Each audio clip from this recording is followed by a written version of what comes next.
Hi friends, I am Rashid Ali, overseas education consultant. ഇന്ന് നമ്മൾ discuss ചെയ്യാൻ പോകുന്നത് വിദേശ കൺട്രികളിലേക്ക് അഡ്മിഷൻ എടുത്ത് ട്രാവൽ ചെയ്യുന്ന സമയത്ത് എന്തെല്ലാം കാര്യങ്ങളാണ് ശ്രദ്ധിക്കേണ്ടത്. നമ്മൾ ഇത്രയും സംസാരിച്ചു കൊണ്ടിരുന്നത് വിദേശ കൺട്രികളിൽ എന്തെല്ലാം പ്രോഗ്രാംസ് ആണ്, ഏതെല്ലാം കൺട്രികളിൽ ഏതെല്ലാം യൂണിവേഴ്സിറ്റികളിൽ അവിടെ ഏതെല്ലാം പ്രോഗ്രാംസ് ആണ് എന്നാണ് ഇത്രയും ഡിസ്കസ് ചെയ്തുകൊണ്ടിരുന്നത്. ഇന്ന് ഡിസ്കസ് ചെയ്യാൻ പോകുന്നത് ഈ ഏതെങ്കിലും ഒരു കൺട്രിയിൽ അഡ്മിഷൻ എടുത്ത് യാത്രക്ക് പുറപ്പെടുമ്പോൾ നമ്മൾ എന്തെല്ലാം കാര്യങ്ങളാണ് ശ്രദ്ധിക്കേണ്ടത്. ഓക്കെ, ഫസ്റ്റ് ഓഫ് ഓൾ നിങ്ങൾക്കറിയാം, വിദേശ യാത്ര ചെയ്യാൻ ഉദ്ദേശിക്കുന്ന ആരാണെങ്കിലും പാസ്പോർട്ട് കമ്പൽസറി ആണ്. ഓക്കെ, അപ്പോൾ ഫസ്റ്റ് നമ്മൾ ശ്രദ്ധിക്കേണ്ടത് പാസ്പോർട്ടാണ്. പാസ്പോർട്ടിൽ വിസ സ്റ്റാമ്പ് ചെയ്തിട്ടുണ്ടോ എന്ന് ക്രോസ് ചെക്ക് ചെയ്യണം. അതുപോലെ വിസയുടെ വാലിഡിറ്റി ക്രോസ് ചെക്ക് ചെയ്യണം. അതോടുകൂടെ തന്നെ നമ്മൾ യാത്ര ചെയ്യാൻ ഉദ്ദേശിക്കുന്ന ഡേറ്റിന് ടിക്കറ്റ് ഓക്കെ ആയിരിക്കും, കൺഫേംഡ് ടിക്കറ്റ് ആയിരിക്കണം. ഓക്കെ, ഇതാണ് ഫസ്റ്റ് സ്റ്റെപ്പ്. അതിൻ്റെ കൂടെ ഡോക്യുമെന്റേഷനിൽ നമ്മൾ കൂടെ കരുതേണ്ടത് ഒറിജിനൽ ഡോക്യുമെന്റ്സ്. മെയിൻലി മെഡിസിൻ പഠിക്കാൻ പോകുന്ന സ്റ്റുഡൻ്റ് ആണെങ്കിൽ അദ്ദേഹത്തെ സംബന്ധിച്ചിടത്തോളം അവൻ്റെ അക്കാഡമിക്സ് എന്നത് 10th ഉം 12th ആണ്. അപ്പോൾ അത് ഒറിജിനൽ കയ്യിൽ വെക്കുക. അതോടുകൂടെ തന്നെ അത് അറ്റസ്റ്റ് ചെയ്യേണ്ട കൺട്രി ആണെങ്കിൽ, ഇപ്പോൾ യൂറോപ്യൻ കൺട്രികളോ അല്ലെങ്കിൽ യൂറേഷ്യൻ കൺട്രികളോ ഒക്കെ ആണെങ്കിൽ തന്നെ അത് MEA അറ്റസ്റ്റ് ചെയ്യേണ്ടതുണ്ട്. അപ്പോൾ ഈ അറ്റസ്റ്റേഷൻ കഴിഞ്ഞ് ഡോക്യുമെന്റ്സ് കയ്യിൽ വെക്കുക. ഓക്കെ, അതോടുകൂടെ തന്നെ നമ്മൾ ഏത് യൂണിവേഴ്സിറ്റിയിലാണോ അഡ്മിഷൻ എടുത്തത് ആ അഡ്മിഷൻ ലെറ്റർ കൂടെ വെക്കുക. അടുത്തതായി നമ്മൾ ശ്രദ്ധിക്കേണ്ടത് ലഗേജ് ആണ്.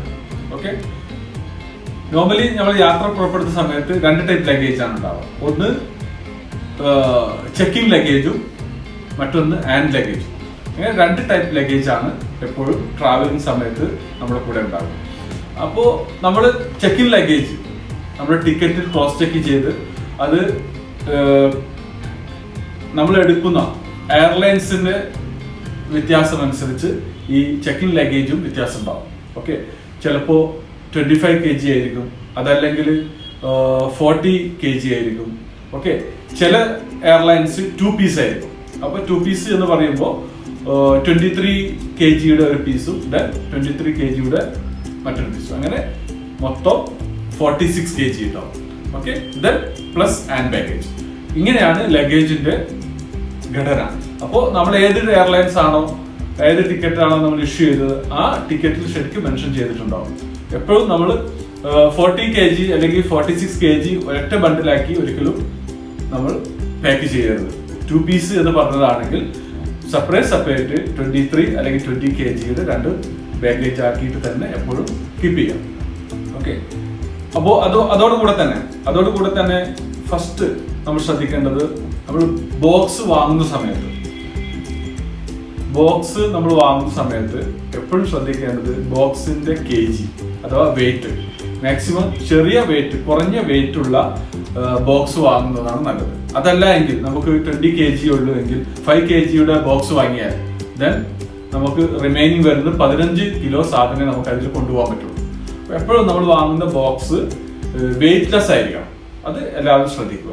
ഓക്കെ, ദെൻ ഹാൻഡ് ബാഗേജ് എന്ന് പറഞ്ഞാൽ നമ്മുടെ കൂടെ ചെക്കിങ് ചെയ്യാതെ എന്ന് പറഞ്ഞാൽ നമ്മൾ ലഗേജ് സെക്ടറിലേക്ക് പോവാതെ നമ്മുടെ കൂടെ ഉണ്ടാകുന്ന ലഗേജാണ് ഹാൻഡ് ബാഗേജ്. അത് നോർമലി 7 to 10 kg ആണ്. ചില എയർലൈൻസ് 7 kg ആയിരിക്കും, ചിലത് 10 kg ആയിരിക്കും. ഓക്കെ, അത് എത്രയാണോ നമുക്ക് അലോട്ട് ചെയ്തത് അത് നമുക്ക് എടുക്കാം. ഓക്കെ, ഇനി ലഗേജ് പാക്ക് ചെയ്ത സമയത്ത് ചെക്കിൻ ലഗേജിൽ ഏതെല്ലാം കൊണ്ടുപോവാം, അതുപോലെ ഹാൻഡ് ബാഗേജിൽ എന്തെല്ലാം കൊണ്ടുപോവാം. മെയിൻ സാധനങ്ങളെല്ലാം തന്നെ എപ്പോഴും ചെക്കിംഗ് ലഗേജിലാണ് നമ്മൾ കീപ്പ് ചെയ്യേണ്ടത്. ഓക്കെ, അതിൽ തന്നെ ഓയിൽ ഐറ്റംസ് ഒക്കെ ഉണ്ടെങ്കിൽ പ്രത്യേകം നല്ലോണം ട്രാപ്പ് ചെയ്യാൻ മറക്കരുത്. ഓക്കെ, അതോടുകൂടെ തന്നെ ഹാൻഡ് ബാഗേജിൽ നമ്മുടെ കൂടെ ഇമ്പോർട്ടൻറ്റ് ഡോക്യുമെന്റ്സ്, അതുപോലെ തന്നെ എന്താ പറയാ, ഒരു പെയർ ഡ്രസ്സ് എപ്പോഴും നമ്മുടെ ഹാൻഡ് ബാഗേജിൽ നമ്മൾ വെക്കുന്നത് നല്ലതാണ്. ഓൺ ദ വേ നമുക്ക് എന്തെങ്കിലും ആവശ്യം വന്നു കഴിഞ്ഞാൽ നമുക്ക് ഡ്രസ്സ് ചേഞ്ച് ചെയ്യാനൊക്കെ എപ്പോഴും നല്ലത് ഒരു പെയർ ഡ്രസ്സ് എപ്പോഴും ഹാൻഡ് ബാഗേജിൽ വെക്കുന്നത് നല്ലതാണ്. അതുപോലെ ഇമ്പോർട്ടൻറ്റ് ഡോക്യുമെന്റ്സ് എപ്പോഴും ഹാൻഡ് ബാഗേജിൽ വെക്കുക. അതോടുകൂടെ മൊബൈൽ, അതുപോലെ അതിന്റെ ചാർജർ, പ്രത്യേകം ശ്രദ്ധിക്കേണ്ടത് നമ്മുടെ പവർ ബാങ്ക് ആരെങ്കിലും കൊണ്ടുപോകുന്നുണ്ട് അതെപ്പോഴും ഹാൻഡ് ബാഗേജിലാണ് വെക്കേണ്ടത്. അതല്ലാതെ ചെക്കിൻ ബാഗേജിൽ ഒരിക്കലും വെക്കരുത്. ചെക്കിൻ ബാഗേജ് വെച്ച് കഴിഞ്ഞാൽ നമ്മൾ ചെക്കിൻ ചെയ്യുന്ന സമയത്ത് അവർ രണ്ടാമത് ഓപ്പൺ ചെയ്ത് അത് പുറത്തെടുക്കാൻ വേണ്ടി പറയും. ഓക്കെ, അപ്പോൾ എപ്പോഴും ഇങ്ങനത്തെ സാധനങ്ങൾ എപ്പോഴും ഹാൻഡ് ബാഗേജിലാണ് നമ്മൾ കീപ്പ് ചെയ്യേണ്ടത്. ഓക്കെ, ഇനി നമ്മുടെ കൂടെ നമ്മൾ ശ്രദ്ധിക്കേണ്ടത് ഒരു മൊബൈൽ എപ്പോഴും, അത് പറയേണ്ട ആവശ്യമില്ല, എന്നാലും ഒരു ആൻഡ്രോയിഡ് ഒരു സ്മാർട്ട് ഫോൺ നമ്മുടെ കയ്യിൽ എപ്പോഴും ഉണ്ടാകുന്നത് നല്ലതാണ്.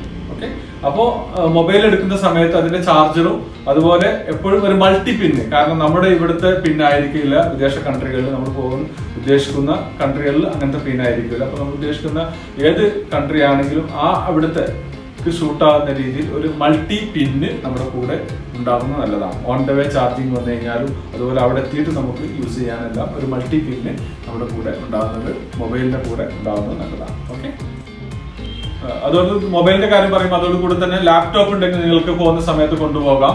അത് നമ്മുടെ ഹാൻഡ് ബാഗേജിന്റെ കൂടെയാണ് നമ്മൾ കീപ്പ് ചെയ്യേണ്ടത്. ഓക്കെ, അതുപോലെ തന്നെ ഇലക്ട്രോണിക് ഐറ്റംസ് എല്ലാം തന്നെ നമ്മുടെ ഹാൻഡ് ബാഗേജിലാണ് നമ്മൾ കീപ്പ് ചെയ്യേണ്ടത്. ഒരിക്കലും ചെക്കിൻ ലഗേജിലേക്ക് നമ്മൾ ഇടാൻ പാടില്ല. Okay, then next medicine. Normally medicine use ചെയ്യുന്ന ആളുകളാണെങ്കിൽ ആ സ്പെസിഫിക് മെഡിസിൻ കുറച്ച് കൂടുതൽ നമ്മൾ പോകുന്ന സമയത്ത് പർച്ചേസ് ചെയ്ത് വെക്കുന്നത് നല്ലതാണ്.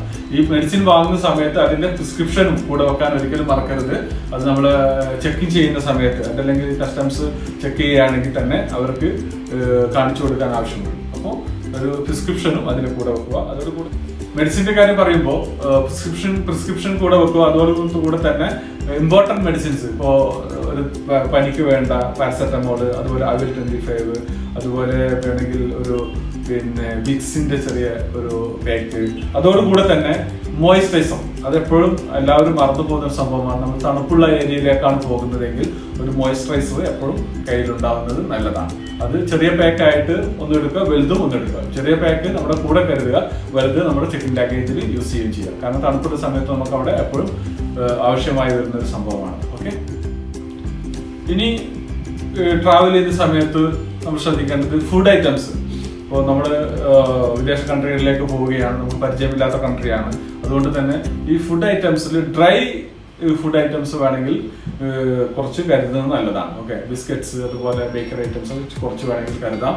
അതോടുകൂടെ തന്നെ ടീ യൂസ് ചെയ്യുന്ന ആളാണെങ്കിൽ, അതായത് കോഫി യൂസ് ചെയ്യുന്നതാണെങ്കിൽ ചെറിയ ടീ ബാഗ്സുകൾ നമുക്ക് യൂസ് ചെയ്യുന്നത് നമുക്ക് കൊണ്ടുപോകുന്നത് നല്ലതാണ്. അതുപോലെ തന്നെ കുക്കിങ്ങിന് ആവശ്യമായ ഈ പൗഡർ ഐറ്റംസ്, ഇപ്പോൾ മസാല ഐറ്റംസ് ഒക്കെ ചെറിയ ചെറിയ പാക്കുകൾ കൊണ്ടുപോകുന്നത് നല്ലത്. അതെപ്പോഴും നമ്മൾ അങ്ങനത്തെ സാധനം കൊണ്ടുപോകുമ്പോൾ ശ്രദ്ധിക്കേണ്ടത്, ഒരിക്കലും നമ്മൾ ലൂസ് വാങ്ങി പാക്കാക്കി കൊണ്ടുപോകരുത്.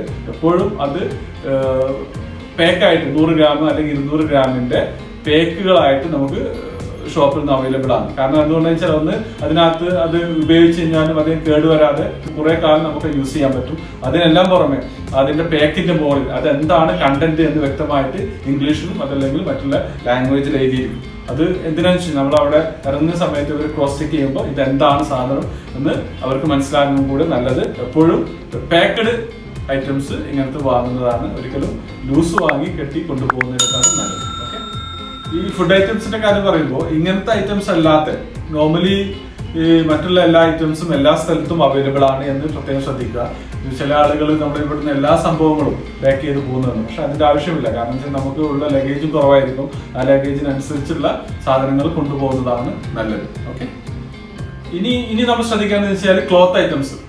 നിങ്ങൾക്കറിയാം ഏത് കൺട്രിയിലേക്കാണോ നമ്മൾ പോകുന്നത് ആ കൺട്രിക്ക് അനുയോജ്യമായ ക്ലോത്ത് ഐറ്റംസ് എപ്പോഴും കൊണ്ടുപോകുന്നതാണ് നല്ലത്. ഇപ്പോൾ തണുപ്പുള്ള ഏരിയയിലേക്കാണ് പോകുന്നതെങ്കിൽ നമ്മൾ ഒരു ജാക്കറ്റ്, അതുപോലെ തന്നെ വൂളൻ സോക്സ്, അതുപോലെ വൂളൻ പാൻറ്, അതെല്ലാം ഓരോ പെയർ അല്ലെങ്കിൽ 2 പെയർ നമ്മൾ കൊണ്ടുപോകുന്നത് നല്ലതാണ്. ഓക്കെ, എപ്പോഴും ഡ്രസ്സ് എന്ന് പറയുമ്പോൾ കോമൺ ഡ്രസ്സുകൾ ഇപ്പോൾ ഒരു 5 പെയർ 6 പെയർ എപ്പോഴും നമ്മൾ കൂടെ കൊണ്ടുപോവുക.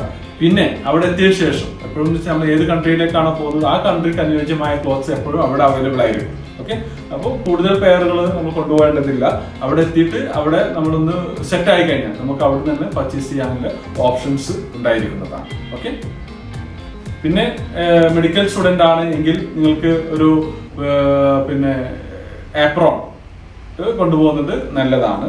ഓക്കെ, അതോടുകൂടി തന്നെ ഡ്രസ്സിൻ്റെ പറയുന്ന സമയത്ത് നമുക്ക് വേണമെങ്കിൽ ഒരു ബെഡ്ഷീറ്റ്, അതുപോലെ പില്ലോ കവർ, അതെല്ലാം അതിൽ കൂടെ വെക്കുന്നത് നല്ലതാണ്. അതുപോലെ തന്നെ ഒരു പാർട്ടി വെയർ കൂടെ എടുക്കുന്നത് നല്ലതാണ്. നമുക്ക് അവിടെ വലിയ പ്രോഗ്രാംസ് ഒക്കെ ഉണ്ടാകുന്ന സമയത്ത് നമുക്ക് യൂസ് ചെയ്യാം. അതുപോലെ പിന്നെ സെലിബ്രേഷൻ, ബക്രീദ്, അതുപോലെ ഓണം, വിഷു, അതുപോലത്തെ ഈ ആഘോഷങ്ങളുടെ സമയത്ത് നമുക്ക് യൂസ് ചെയ്യാൻ പറ്റുന്ന രീതിയിൽ ഒരു എന്താ പറയുക ഒക്കേഷണലി യൂസ് ചെയ്യുന്ന ഒരു പാർട്ടി വെയർ നമ്മൾ ഇതിൻ്റെ കൂടെ കരുതുന്നത് നല്ലതാണ്.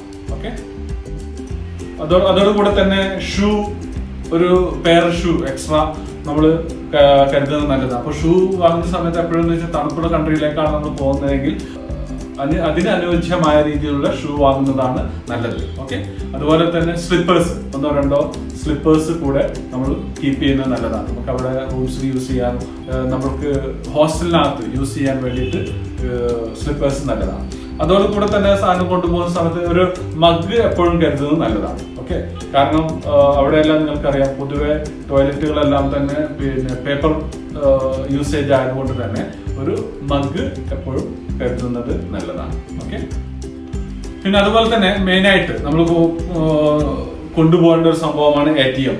അതോ ഒരു 1-2 ബാങ്കിന്റെ ATM കാർഡ് നമ്മൾ കൂടെ കൊണ്ടുപോകണം. കാരണം എന്താ വെച്ച് കഴിഞ്ഞാൽ നമുക്ക് പേഴ്സണൽ എക്സ്പെൻസിന് വേണ്ടിയിട്ടോ അതല്ലെങ്കിൽ എന്തിനെങ്കിലും വേണ്ടിയിട്ട് നമുക്ക് ഇവിടുന്ന് ക്യാഷ് അവിടേക്ക് ഇട്ട് തരേണ്ടതുണ്ടെങ്കിൽ നമുക്ക് ക്യാഷ് ആവശ്യമാകുന്ന സമയത്ത് നമുക്ക് യൂസ് ചെയ്യാൻ വേണ്ടിയിട്ട് ഒരു ATM, ഇന്റർനാഷണൽ ATM ആയിരിക്കണം.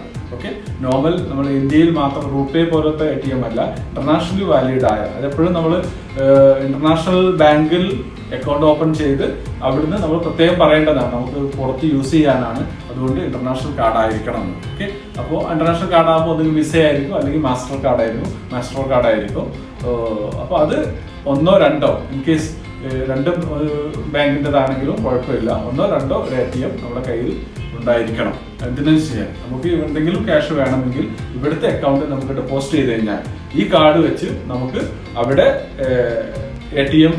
അവിടുത്തെ ATM ഏത് കൺട്രിയിലാണ് നമ്മൾ പോകുന്നത് ആ കൺട്രിയിലെ ATM നമുക്ക് അവിടുത്തെ ക്യാഷ് ആയിട്ട് വിഡ്രോ ചെയ്യാൻ പറ്റും. അപ്പൊ ഈ ക്യാഷ് നമ്മൾ ഇവിടുത്തെ ATM നമ്മൾ അവിടെ യൂസ് ചെയ്യുമ്പോൾ പ്രത്യേകം ശ്രദ്ധിക്കേണ്ടതെന്ന് വെച്ചാൽ നമ്മൾ ഒരു വിഡ്രോവലിന് ഏകദേശം $1.5 വെച്ചിട്ട് നമുക്ക് അക്കൗണ്ടിൽ നിന്ന് കട്ടാവും. അപ്പോൾ നമുക്ക് ഇവിടുന്ന് ഫോർ എക്സാമ്പിൾ ഒരു 10,000 rupees ഇന്ത്യയിൽ നിന്ന് നിങ്ങൾ അക്കൗണ്ടിൽ ഇട്ട് എന്ന് വിചാരിക്കുക. അപ്പോൾ ആ എമൗണ്ട് മൊത്തം ഒറ്റ വിഡ്രോവലിന് തന്നെ എടുക്കുന്നതാണ് നല്ലത്. എന്നിട്ട് നമുക്ക് എന്തായാലും ഏത് കൺട്രിയിലാണോ നമ്മൾ പോകുന്നത് ആ കൺട്രിയിൽ എന്തായാലും അക്കൗണ്ട് ഓപ്പൺ ചെയ്യും, ആ അക്കൗണ്ട് ഡെപ്പോസിറ്റ് ചെയ്യാം, എന്നിട്ട് അവിടുത്തെ ATM വെച്ചിട്ട് യൂസ് ചെയ്യാം. ഓക്കെ, അപ്പോൾ അത് ഫ്രീ ആയിരിക്കും. ഓക്കെ, അതുപോലെ തന്നെ നമ്മൾ ATM യൂസ് ചെയ്യുന്ന സമയത്ത് ഈവൻ ബാലൻസ് ചെക്ക് ചെയ്താലും ഈ $1.5 പോകും. ഓക്കെ, അത് എല്ലാവരും ശ്രദ്ധിക്കുക. ഇപ്പോൾ നമ്മൾ ബാലൻസ് ഇടയ്ക്കിടയ്ക്ക് ചെക്ക് ചെയ്ത് കഴിഞ്ഞാൽ നമുക്ക് ഈ ATM വെച്ചിട്ട് അല്ലെങ്കിൽ ഇവിടുത്തെ ATM വെച്ചിട്ട് നമുക്ക് അവിടെ ബാലൻസ് ചെക്ക് ചെയ്താൽ $1.5 നമ്മുടെ അക്കൗണ്ടിൽ നിന്ന് കട്ടാവും. ഓക്കെ, ഇത് എല്ലാവരും മനസ്സിലാക്കുക. ഓക്കെ, അതുപോലെ തന്നെ നമ്മൾ ശ്രദ്ധിക്കേണ്ടത് സ്റ്റഡി മെറ്റീരിയൽ. നമ്മൾ പഠിക്കാനാണ് പോകുന്നത്, നമ്മളിപ്പോൾ മെയിൻലി നമ്മളെ ഇന്റൻഷൻ പഠനമാണ്. ഓക്കെ, അപ്പോൾ അതുകൊണ്ട് തന്നെ നമ്മൾ മെഡിക്കൽ പഠനത്തിനൊക്കെ പോവുകയാണ്, എസ്പെഷ്യലി മെഡിക്കൽ പഠനത്തിനൊക്കെ പോവുകയാണെങ്കിൽ തന്നെ സ്റ്റഡി മെറ്റീരിയൽ ആയിട്ട് നമുക്ക് ഇവിടുന്ന് റെഫറൽ ബുക്സ് ആയിട്ട് ഇവിടുത്തെ ബുക്സുകൾ കൂടെ കൊണ്ടുപോകുന്നത് നല്ലതാണ്. ഫോർ എക്സാമ്പിൾ ഇപ്പോൾ അനാറ്റമി ആണെങ്കിൽ മെയിൻലി BD ചാവരിസിയുടെ ബുക്സുകളാണ്. അതുപോലെ തന്നെ നമുക്ക് റെഫറൽ ബുക്സ് ആയിട്ട് മറ്റുള്ള സബ്ജക്ട്സിന്റെയും നമ്മുടെ ഇന്ത്യയിൽ യൂസ് ചെയ്യുന്ന ബുക്സുകൾ കൂടെ കൊണ്ടുപോകുന്നത് നല്ലതാണ്. ഓക്കെ, അപ്പോൾ കൊണ്ടുപോകുമ്പോൾ വെച്ചാൽ എപ്പോഴും അതിന്റെ വെയിറ്റും കൂടെ നമ്മൾ നോക്കണം. ഇപ്പോൾ ചാവരിസിയുടെ തന്നെ മൊത്തം വോളിയം നമ്മൾ എടുക്കുകയാണെങ്കിൽ ഏകദേശം 7 കിലോ 8 കിലോ ഒക്കെ വരും. ഓക്കെ, അപ്പോൾ അത് പ്രത്യേകം ശ്രദ്ധിക്കുക. അപ്പോൾ ഫസ്റ്റ് വോളിയം ഒരു ഫസ്റ്റ് ട്രിപ്പിൽ കൊണ്ടുപോയി, അതല്ലെങ്കിൽ സെക്കൻഡ് വോളിയം സെക്കൻഡ് ട്രിപ്പിൽ അങ്ങനെ കൊണ്ടുപോയി എത്തിക്കുന്നതാണ് നല്ലത്. ഓക്കെ, അതോടുകൂടെ തന്നെ ഒരു 5-6 നോട്ട്ബുക്കുകൾ കൂടെ ഉണ്ടാവുന്നത് നല്ലതാണ്. ഓക്കെ, പിന്നെ പെൻസിൽ, അതുപോലെ പേന, അങ്ങനത്തെ സ്റ്റഡി മെറ്റീരിയൽ ആയിട്ട് നമ്മൾ യൂസ് ചെയ്യുന്ന സംഭവങ്ങൾ കൂടെ കരുതുന്നത് നല്ലതാണ്. കാരണം അവിടെ എത്തി വിടുന്നത് നമ്മളത് തെരഞ്ഞു പോകേണ്ട ആവശ്യം വരില്ല നമ്മുടെ കൂടെ ഉണ്ടെങ്കിൽ. ഓക്കെ, ഇനി അതുപോലെ തന്നെ നമ്മൾ ഡോളർ പൊതുവെ നമ്മൾ യാത്രയ്ക്ക് പോകുന്ന സമയത്ത് നമ്മൾ ഒന്നുകിൽ ഇന്റർനാഷണൽ കാർഡ് കൊണ്ടുപോകും, അതല്ലെങ്കിൽ ക്രെഡിറ്റ് കാർഡ് കൊണ്ടുപോകും. അതോടുകൂടെ തന്നെ കുറച്ച് ഡോളേഴ്സ് നമ്മൾ കൂടെ കരുതുന്നത് എപ്പോഴും നല്ലതാണ്. നമ്മുടെ കാർഡ് വർക്ക് ചെയ്തിട്ടില്ലെങ്കിൽ നമുക്ക് ഡോളേഴ്സ് ഉണ്ടെങ്കിൽ അത് നമുക്ക് എവിടുന്നും ചേഞ്ച് ചെയ്ത് യൂസ് ചെയ്യാവുന്നതാണ്. ഓക്കെ, അപ്പോൾ ഈ ഡോളേഴ്സ് നമ്മൾ വാങ്ങുന്ന സമയത്ത് പ്രത്യേകം ശ്രദ്ധിക്കുക. ഡോളേഴ്സ് എപ്പോഴും പുതിയ ഡോളേഴ്സ് വാങ്ങാൻ ശ്രദ്ധിക്കുക. അതുപോലെ 100s ഡോളേഴ്സ് വാങ്ങുക. ചില ആളുകൾ $1 അല്ലെങ്കിൽ $2 $2 അല്ലെങ്കിൽ $5 അല്ലെങ്കിൽ $10. ഒരിക്കലും അങ്ങനെ ചില്ലറ ഡോളറുകൾ വാങ്ങരുത്. എപ്പോഴും 100 ഈച്ച് ആയിട്ടുള്ള പുതിയ ഡോളേഴ്സ് വാങ്ങി വെക്കുക. അതുപോലെ തന്നെ ഡോളർ കീപ്പ് ചെയ്യുന്ന സമയത്ത് ഹാൻഡ് ബാഗേജിൽ കീപ്പ് ചെയ്യുക. അതുപോലെ തന്നെ ഒരിക്കലും പേഴ്സിലൊന്നും ഡോളർ വെച്ച് നമ്മൾ എന്ത് ചെയ്ത് കെയർലെസ് ആവരുത്. ഓക്കെ, ഇനി പ്രത്യേകം ശ്രദ്ധിക്കാന്ന് വെച്ചാൽ എസ്പെഷ്യലി ഗേൾസ് ഓർണമെന്റ്സ് എന്തെല്ലാം കൊണ്ടുപോകേണ്ടതുണ്ടോ ചില ആളുകൾ.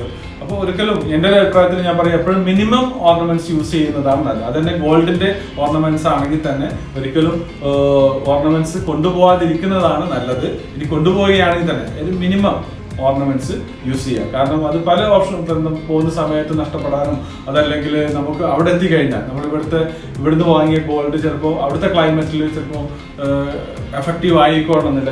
എൻ്റെ അനുഭവത്തിൽ ചില സ്റ്റുഡൻസ് എല്ലാം പോയിട്ട് അവിടെ എത്തിയിട്ട് കളർ മാറി എന്നൊക്കെ പറയുന്നതായിട്ട് കേട്ടിട്ടുണ്ട്. അതുകൊണ്ട് ഓർണമെന്റ്സ് മാക്സിമം അവോയ്ഡ് ചെയ്യുന്നതാണ് നല്ലത്. ഇനി വേണമെന്നെങ്കിൽ തന്നെ ഒരു മിനിമം ഓർണമെന്റ്സ് കൊണ്ടുപോകുന്നതാണ് നല്ലത്. ഓക്കെ, അതോട് കൂടി തന്നെ ശ്രദ്ധിക്കേണ്ട കാര്യം വെച്ചാൽ നമ്മൾ യാത്ര പോകുന്ന സമയത്ത് കുറച്ച് ഫോട്ടോസ് എപ്പോഴും നമ്മുടെ കൂടെ ഉണ്ടാകുന്നത് നല്ലതാണ്.